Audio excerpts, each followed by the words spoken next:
Ladies and gentlemen, as I was sitting here earlier on, listening to the presentation about the 100-year-long history of the Auckland Indian Association and of this centre, I was reflecting a little bit on my own relationship with Auckland's Indian community. I'm the same age as the Prime Minister. We can't call ourselves young anymore, but she calls us youth adjacent, which I'm quite happy with. So I was a child of the 1980s. And the first person of Indian origin I knew was a young girl who I think probably came to my school in the aftermath of the Fiji coup in the late 1980s. And I think it's pretty fair to say that at that time the Kiwi Indian community here in Auckland was fairly small, kept its head down and got on with things. But fast forward 30 years and things are incredibly different.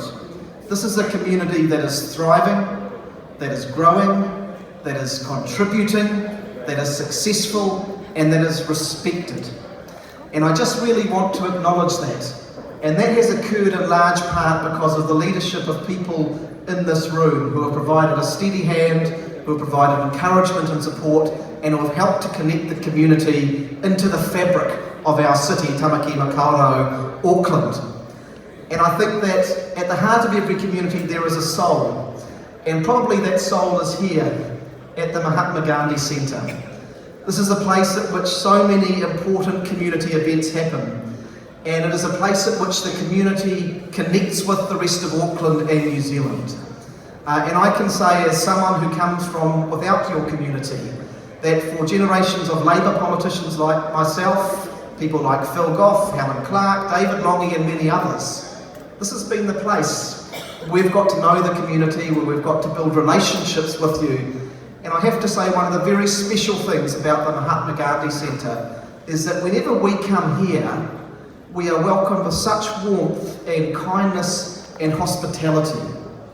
And that speaks of the abundant aroha and generosity of the Auckland Kiwi Indian community. And again, I acknowledge all of you for that.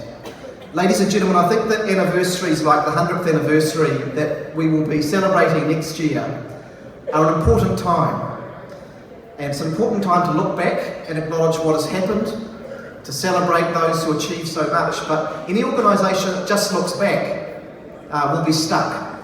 There's a great saying which is that without vision, the people are lost. And so what I was really delighted to hear earlier on this evening is that the anniversary year next year is not going to be just about looking back at the achievements. It is also going to be about looking forward with a new vision for the future and for the future of this site. I really commend all of the leadership who are coming in behind that vision, and I commend to all of you to engage in that vision, to come together and be a part of what the centre can be in the years and the decades ahead. And I'm very sure that it will be as successful as the ongoing soul and heart of this community. Ladies and gentlemen, thank you very much for having me here this evening. Congratulations on a wonderful function, and in anticipation, happy 100 years next year, Auckland Indian Association. Ora, tēnā koutou, tēnā koutou, tēnā tātou katoa. Thank you.